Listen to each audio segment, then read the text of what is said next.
పాలకూర పప్పు కోసం కందిపప్పు శనగపప్పు కలిపి కడిగి మంచిగా కుక్కర్లో పెట్టి అందులోనే పాలకూర పచ్చిమిరపకాయలు మన టేస్ట్కి సరిపడా ఉప్పు లైట్గా కొంచెం కారము టమాటో 2-3 చింతరెక్కలు అన్నీ వేసేసుకొని విజిల్ వేసుకోవాలి.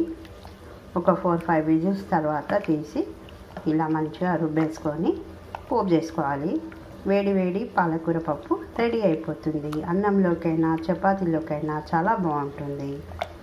ఒకసారి మీరు కూడా ట్రై చేయండి. Thanks for watching. మా వీడియోను సబ్స్క్రైబ్ చేయండి. మా ఛానల్ని సబ్స్క్రైబ్ చేయండి, షేర్ చేయండి, లైక్ చేయండి.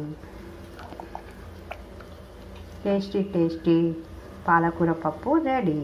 కాస్త పోపు వేసుకుందాం. ఇప్పుడు పోపు వేసుకుంటున్నాము. చూస్తున్నారు కదా.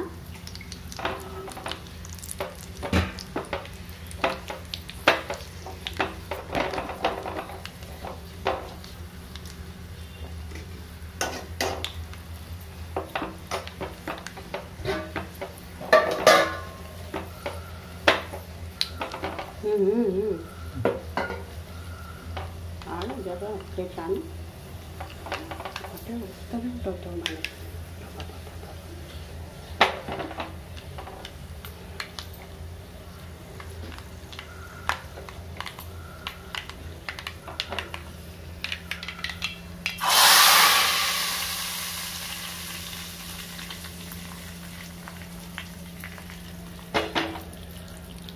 చూస్తున్నారు కదా. మన వేడి పాలకూర పప్పు రెడీ అయిపోయింది.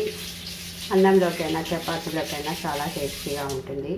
మీరు కూడా ఒకసారి ట్రై చేయండి. Thanks for watching. ఛానల్ని సబ్స్క్రైబ్ చేయండి, మంచి కామెంట్స్ పెట్టండి.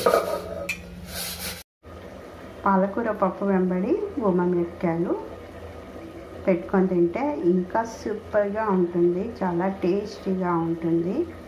చూస్తున్నారు కదా, మిరపకాయలు వేయించుకున్నాము. సైడ్ డిష్గా పాలకూర పప్పు మిర్చి. మీకు ఎలా అనిపిస్తుందో మంచి కామెంట్స్ పెట్టండి. మా ఛానల్ని సబ్స్క్రైబ్ చేయండి. Thanks for watching.